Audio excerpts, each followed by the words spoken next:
Muy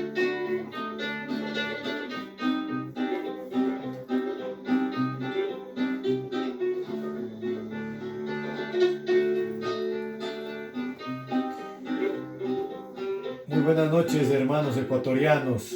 Una vez más, un llamado al quédate en casa. Tú puedes observar el dormitorio de tu casa, la sala de tu casa o el solo cuarto de tu casa. Por más pequeño que sea, es tu domicilio, es tu hábitat en el que estás tú, está tu familia.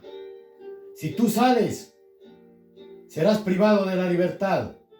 Serás un preso más en una celda quizá de 1 por 2, o una celda donde estén 20, 30, 40, 60 personas, de toda clase de presuntos delincuentes. Y tú, por no quedarte en casa, también irías preso. El tema de hoy, el 7º día del quédate en casa, en el estado de excepción, de emergencia, de catástrofe del mundo, es las pruebas en el proceso penal ecuatoriano. Debo manifestar que en todo proceso penal, la finalidad del mismo es descubrir el delito y segundo, descubrir a sus autores.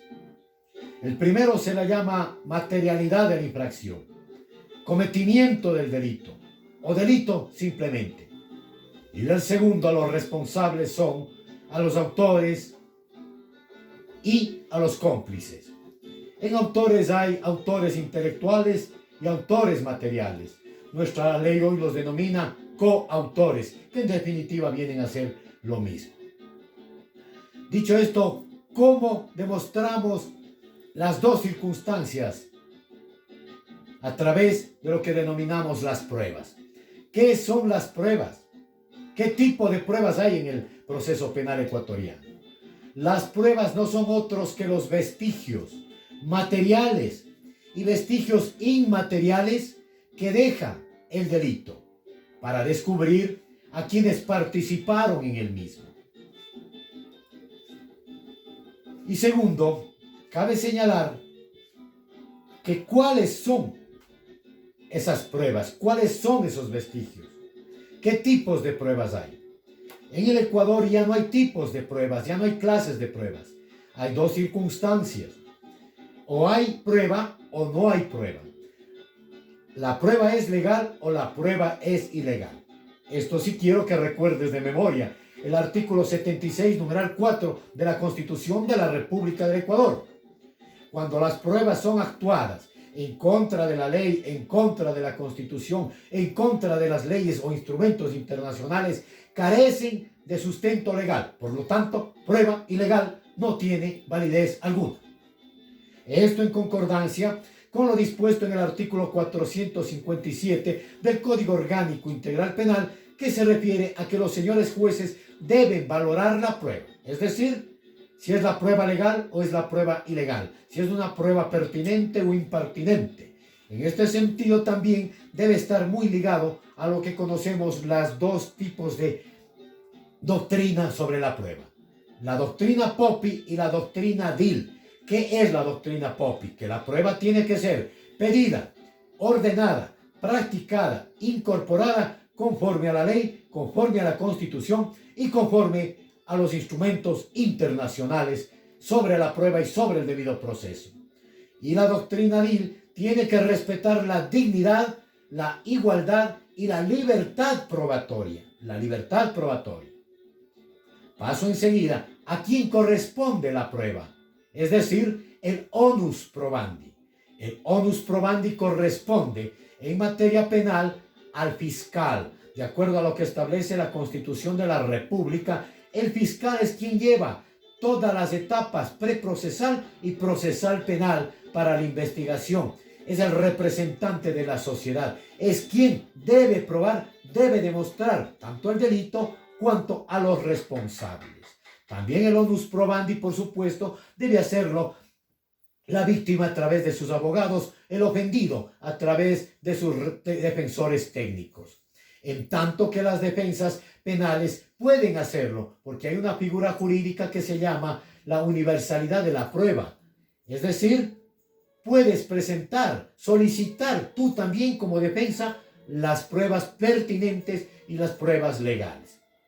Dicho esto, paso a mencionar lo siguiente. Sobre las pruebas en el país, una vez que se comete el delito y los responsables, no es que de la noche a la mañana podemos descubrirlo. Tenemos que saber cómo, cuándo, dónde y quiénes participaron en la comisión del ilícito. Es decir, cuando alguien adecua su conducta al tipo penal.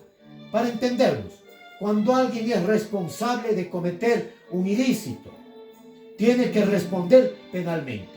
Para ello tenemos tres tipos de pruebas.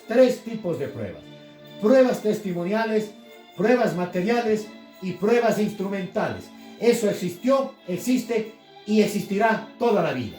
Las pruebas testimoniales se dividen en las siguientes: testimonio de la víctima, testimonio del ofendido, que no es lo mismo, por si acaso. La víctima es aquel contra la persona a la que se le ofende, se le agrede penalmente, contra la que se comete el delito, un asalto, un asesinato, una violación, una estafa, cualquier tipo de delito. Y ofendido no siempre es la víctima, que el caso es de un muerto, un asesinato, la víctima serán sus familiares, su cónyuge, su padre, su hijo, en fin, son ofendidos. El testimonio de ellos. Luego viene el testimonio del presunto victimario.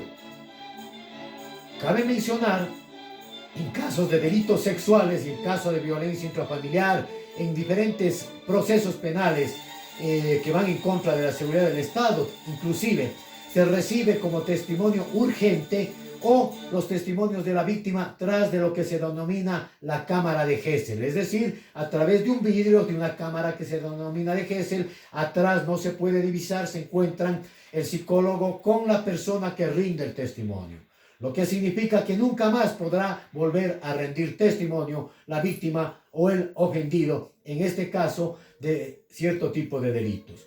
Ellos pueden hacerlo con juramento. El testimonio del victimario, del presunto delincuente, se lo hace sin juramento. No tiene que ser autoincriminatorio. La ley le dice que su testimonio es un medio de prueba y un medio de defensa a su favor. Artículo 507, numeral 1 de nuestra ley penal en el Estado ecuatoriano. Luego tenemos los testimonios de los testigos presenciales de los hechos, los testigos de quienes escucharon o de oídas. Y luego vienen los testigos referenciales, como son los miembros de la Policía Nacional, quienes realizaron el parte policial por A o B circunstancias. Luego viene el testimonio de los peritos, es decir, de aquellos que realizaron las diferentes experticias para demostrar la materialidad de la infracción o la responsabilidad de quienes cometieron el delito. En este sentido es importante señalar que cuando uno solicita el testimonio se llama examen o interrogatorio. Cuando se lo hace al testigo de la otra parte procesal se llama contraexamen o contrainterrogatorio. En los dos hay técnicas de litigación oral que se llaman preguntas de acuerdo a qué tipo de preguntas, preguntas capciosas, preguntas sugestivas, preguntas impertinentes. Hay una serie de preguntas y de repreguntas que se pueden y que no se pueden hacer. Un consejo sano es a veces mejor no preguntar o no repreguntar para no dar alas a la otra parte procesal. En cuanto a los testimonios, también se puede adherir un testimonio, ese se llama el testimonio científico. Es decir, no tiene nada que ver con las partes, nada que ver con los peritos, nada que ver con los policías, con los testigos. Pero es un testigo, llamémosle científico, académico, que conoce cómo funciona dentro de la ciencia. Por ejemplo, se puede llevar a un psiquiatra forense, a un médico legal, se puede llevar a alguien que tenga mucho conocimiento sobre el tema. ¿Para qué? Para que simple y llanamente dé su opinión, nada más que su opinión, que bien puede ser valorada o no ser valorada por los jueces de garantías penales o los tribunales, en este caso, pluripersonales. Luego de esto tenemos las pruebas materiales. Las pruebas materiales son aquellas que dejan el vestigio, que dejan las huellas de cada uno de los delitos. Se me ocurre un asesinato. ¿Cómo descubrimos un asesinato? Ustedes hayan visto en las series televisivas numerados, evidencia 1, evidencia 2, el arma, la sangre, el mismo cuerpo, la ropa, un teléfono celular, otro tipo de teléfonos, las huellas en la ventana, en el vaso. Esas son pruebas materiales. Para demostrar ello hay que hacerlo a través de peritos debidamente acreditados hoy al Consejo de la Judicatura.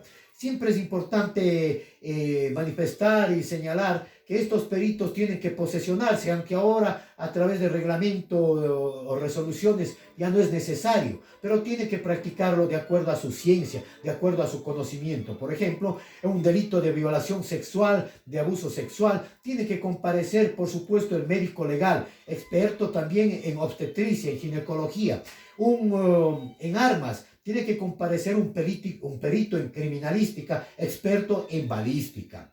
En cuanto a establecer, por ejemplo, si es que su personalidad es o no pertenece a la psicopatía, o si es un delito sexual, a la psicopatía sexual, tiene que ser un perito psicólogo sexual. Y obviamente, de acuerdo al examen, solicitar una pericia de personalidad o una pericia de personalidad en el ámbito sexual, si es que es delito sexual. En este sentido también tenemos varios tipos de pericias. Está, por ejemplo, una pericia de biología forense. Tenemos aquel que hace referencia, por ejemplo, a un caso de delito sexual sobre el análisis de los espermatozoides, el análisis del semen, el análisis de la proteína P30, fundamental en un delito de carácter sexual de violación. Es decir, si quedó las huellas del presunto delincuente en la víctima. Está el biólogo forense, se encuentra el psiquiatra forense. ¿Para qué el psiquiatra forense? El psiquiatra forense es fundamental para establecer si tiene o no psicopatía, no solo en ámbito sexual. Psicópata, por ejemplo, para pertenecer o no al grupo de delincuentes de cuello blanco, hoy que está de moda la corrupción.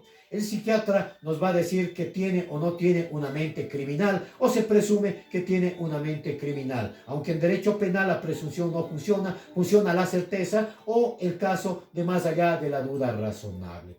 Hay infinidad de pericias. El antropólogo forense, ¿para qué sirve un antropólogo forense? El antropólogo forense sirve para los delitos de justicia indígena, para ver si se le juzga o no se le juzga bajo la competencia de la denominada justicia indígena, que a su vez son justicia indígena comunitaria y justicia campesina.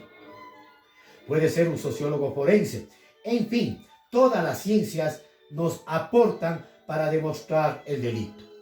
Aquí quiero hacer un pequeño paréntesis. Fundamentalmente las dos ciencias que aportan al derecho penal y a las pruebas en derecho penal son la criminología y la criminalística. ¿Cuál es la diferencia de las dos? La criminología estudia al delincuente y estudia su entorno, en tanto que la criminalística estudia las huellas que dejó el delito y que deja el delincuente. Esa es la gran diferencia. ¿Para qué complicarnos en la vida? Luego vamos a las pruebas instrumentales. Las pruebas instrumentales se dividen en documentos públicos, que es fácil de entendimiento, aquellos otorgados por las entidades o funcionarios públicos, que no necesariamente requieren que estos vayan a avalizar cierta documentación, porque se entiende, dan fe pública, casi como los notarios. Los documentos privados son los otorgados por empresas, por personas jurídicas, personas naturales, que no pertenecen a la función pública. Ellos, si otorgan un simple certificado de conducta, ellos tienen que comparecer ante la etapa de juicio a corroborar la información contenida en ese documento. Caso contrario, ese documento ni siquiera podemos introducirlo de acuerdo a la doctrina Poppi, porque no ha sido pedido, ordenado, practicado, incorporado conforme a la ley. Luego de esto tenemos dentro de las pruebas instrumentales, tenemos los videos, tenemos los mensajes, toda la prueba telemática, es decir, ese análisis que se hace a todos los instrumentos, todos los aparatos de computación, teléfonos, tablets, computadoras, televisores, es decir, hoy absolutamente a todos los objetos que dejen la huella, el vestigio de la comisión de un delito. Es fácil, me dirán WhatsApp, sí, por supuesto, por más que usted borre, eso queda grabado, eso hay cómo hacer una experticia. En los teléfonos, los mensajes, de cuándo salió un mensaje, la triangulación de llamadas, llamadas entrantes, llamadas salientes, absolutamente todo. Por eso que los delitos son fáciles de investigar. Lo que pasa es que muchas de las veces no quieren o no pueden investigar. Dicho esto, debemos manifestar que este es el conjunto de pruebas en el cual sirven al proceso penal. Vale hacer una referencia. Todas estas ciencias a las que he hecho referencia son las ciencias auxiliares, la psiquiatría forense, la psicología forense, el trabajo social. ¿Para qué sirve el trabajo social? El trabajo social sirve, por ejemplo, para realizar un entorno social. ¿Para qué sirve el entorno social? Para establecer si existe riesgo en la familia o en el contorno doméstico del presunto delincuente y a ver cómo funciona el entorno social de la víctima y de la parte ofendida. Si bien es cierto el término pruebas, alguien me dirá, no es el término correcto. Sí, el término prueba funciona única y exclusivamente o se convierte en prueba única y exclusivamente en la etapa de juicio, ante un tribunal, un pluripersonal que está juzgando para emitir su sentencia condenatoria o ratificatoria de inocencia. Durante la etapa preprocesal y la etapa de instrucción fiscal o procesal penal, estas no se denominan pruebas, se denominan elementos de cargo y elementos de descargo, elementos en contra y elementos a favor, en este caso, de la víctima o del presunto delincuente. También se conocen como anuncio de pruebas. ¿Cuándo anuncian las pruebas? Diferente a lo civil, que es en la audiencia preliminar. En materia penal se lo hace el anuncio probatorio ante un juez de garantías penales, un juez unipersonal, excepción de los casos de fuero de corte provincial o de fuero de corte nacional. Por supuesto que se hace ante los jueces de esas salas el anuncio probatorio, es decir, el anuncio de las diferentes pruebas testimoniales, materiales e instrumentales. Si usted no anuncia la prueba para la etapa de juicio, indudablemente se quedaría sin su prueba. Pero hay un artículo de la ley y una institución jurídica que se llama nueva prueba, prueba nueva. Usted puede solicitar en la etapa de juicio como prueba nueva, como nueva prueba, solo cuando esta es indispensable, cuando es pertinente para que se descubran a los responsables o la materialidad inclusive de una infracción. Concluido esto, debo manifestar lo siguiente. Es importante señalar que las instituciones jurídicas fundamentales son la certeza. A nadie se le puede sancionar o sentenciar con simples sospechas o simples presunciones. Ni siquiera con simples indicios. Hay dos cosas: la inexistencia probatoria o la insuficiencia probatoria. La primera nos lleva a la certeza de culpabilidad o la certeza de inocencia. La insuficiencia probatoria significa que hay prueba de un lado y prueba del otro lado. Ahí surge la institución jurídica denominada más allá de la duda razonable. Para declararle culpable o no culpable, dice el sistema americano. Nosotros diríamos para declararle culpable o ratificar su inocencia. Ese era el tema del día de hoy. Cabe señalar que el tema lo hago en vivo, con algo de conocimiento de los 30 casi años ya de profesión. Alguna vez se impartió clases, fue mi vocación. Y para no quedarnos solos, extrañando la profesión, estamos en casa, pero aportamos a nuestro grupo, a nuestro foro penal, a los estudiantes, a los alumnos de derecho, al público en general. Creo que mi lenguaje es lenguaje sencillo, pero es práctico, es práctico. Si yo los digo a ustedes, onus probandi iura novit curia, erga omnes, no me van a entender a lo mejor, ni yo mismo me entiendo muchas de las veces. Pero el lenguaje en derecho penal tiene que llegar a la sociedad, a la colectividad, a las víctimas, a los ofendidos, a los presuntos delincuentes, a los testigos y a los peritos. Un llamado, eso sí, a todos los abogados jóvenes, abogados adultos y adultos mayores también. Estudia. El derecho se transforma constantemente. Si no sigue sus pasos, cada día serás menos abogado. Por último, para concluir, un llamado, nuevamente un llamado, hermanos ecuatorianos. No sabemos si este es el último día, si este es el último momento en que nos encontramos frente a través de las redes sociales. Mañana no sabemos si un infeliz por ahí nos contagia por salir de la casa. Mañana no sabemos porque el enemigo es invisible. El enemigo no se le ve.